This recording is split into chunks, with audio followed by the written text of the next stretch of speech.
হত্যার প্রতিবাদে মানববন্ধনে সকল সনাতনী ভাইদের আমি প্রণাম জানাই এবং নিজেদের তুলনায় অন্যান্য ধর্মের যারা এই মানববন্ধনে উপস্থিত হয়েছেন আমি তাদেরকে সালাম ও নমস্কার জানাই। তাছাড়াও আমাদের প্রশাসন এবং যারা সাংবাদিকরা আছেন তাদেরকে সালাম জানিয়ে আমি দীপু দাসের হত্যার প্রতিবাদে কিছু কথা বলতে চাচ্ছি। এই দীপু দাস একটা গরিব ঘরের ছেলে, একমাত্র উপার্জন ক্ষমা ছেলে, একটা পরিবারে সেই একমাত্র উপার্জন করত। সে ছিল সামান্য একজন গার্মেন্টস কর্মচারী।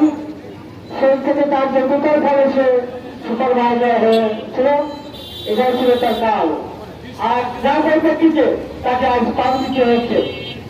কিভাবে পাল্টাই করে এই দেশের সকল মানুষ তা দেখেছে।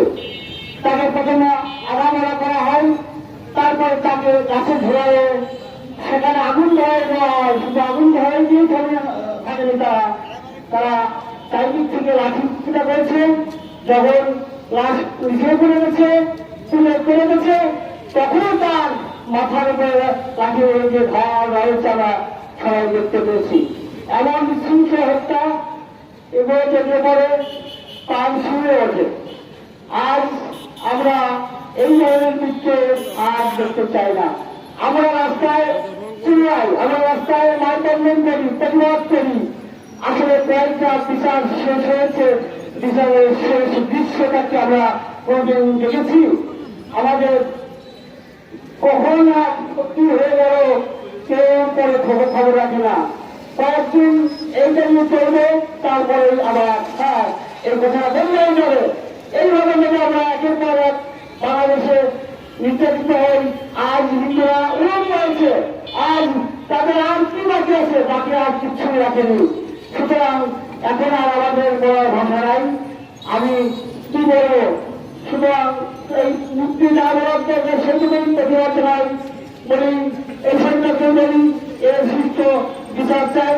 যেভাবে আমাদের জীবনের হত্যা করেছে সেইভাবেই তাদেরকে শাস্তির আওতায় নিয়ে বিচার করা হোক।